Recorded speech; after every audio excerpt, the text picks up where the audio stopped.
Remue ménage.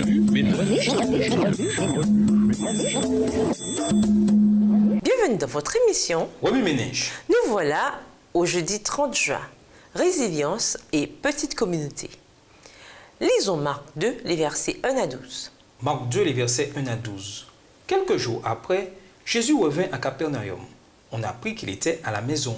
Et il s'assembla un si grand nombre de personnes que l'espace devant la porte ne pouvait plus les contenir. Il leur annonçait la parole. Des gens vinrent à lui, amenant un paralytique porté par 4 hommes. Comme ils ne pouvaient l'aborder à cause de la foule, ils découvrirent le toit de la maison où il était et ils descendirent par cette ouverture le lit sur lequel le paralytique était couché. Jésus, voyant leur foi, dit au paralytique, « Mon enfant, tes péchés sont pardonnés. » Il y avait là quelques scribes qui étaient assis et qui se disaient au-dedans d'eux. Verset 7. Comment cet homme parle-t-il ainsi? Il blasphème. Qui peut pardonner les péchés si ce n'est Dieu seul? Jésus, ayant aussitôt connu par son esprit ce qu'ils pensaient au-dedans d'eux, leur dit, « Pourquoi avez-vous de telles pensées dans vos cœurs? Lequel est le plus aisé de dire au paralytique, « Tes péchés sont pardonnés » ou de dire, « Lève-toi, prends ton lit et marche » Or, afin que vous sachiez que le Fils de l'homme a sur la terre le pouvoir de pardonner les péchés, je te l'ordonne, dit-il au paralytique, « Lève-toi, prends ton lit et va dans ta maison. » Et à l'instant, il se leva, prit son lit et sortit en présence de tout le monde, de sorte qu'ils étaient tous dans l'étonnement et glorifiaient Dieu, disant, « Nous n'avons jamais rien vu de pareil. » Un jour, un paralytique fut descendu par ses 4 amis à travers le toit d'une maison où Jésus prêchait.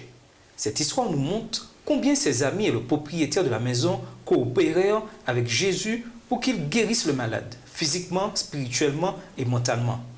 Comment pouvons-nous restaurer l'image de Dieu au sein du corps du Christ en tant que communauté coopérative? Michael Lewis et Patrick Conati ont écrit ce qui suit dans leur livre intitulé « The Resilience Imperative ».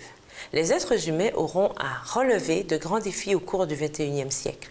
Changement climatique, plafonnement pétrolier, système financier dépendant de la croissance mondiale, injustice flagrante. N'espérant pas survivre un tant soit peu dignement en continuant d'agir comme nous le faisons. L'heure est venue de changer radicalement notre façon de voir les choses, de réfléchir et d'agir à l'égard de nos semblables et de la planète. Lewis et Conati proposent de solutionner ce problème à l'aide d'une question et d'une réponse. Question. Avons-nous la sagesse et le courage de changer radicalement notre paradigme en vue d'un meilleur avenir commun? Réponse. Nos espèces ont prouvé leur résilience par le passé. Nous pouvons nous adapter. Nous pouvons faire des changements. Ensuite, il se focalise sur 2 aspects qui, prétend-il, peuvent améliorer ce changement de paradigme qu'il recommande pour l'avenir lumineux de la communauté mondiale. La résilience et une petite communauté. L'Église est née d'une petite communauté qui a fait preuve d'une résilience étonnante en surmontant la persécution au début de son histoire. Dans le monde d'aujourd'hui, comment les communautés chrétiennes, quelle que soit leur taille, peuvent-elles exercer la résilience nécessaire pour surmonter la problématique mondiale? Comment participer à un tel mouvement? Remue ménage, quel principe de la résilience d'une petite communauté remarquez-vous dans le récit de l'homme paralysé? En tant que membre de la communauté chrétienne, comment pouvez-vous participer au mouvement pour régler les problèmes mondiaux mentionnés ci-dessus? Au revoir. Et à demain si Dieu veut. Remue ménage.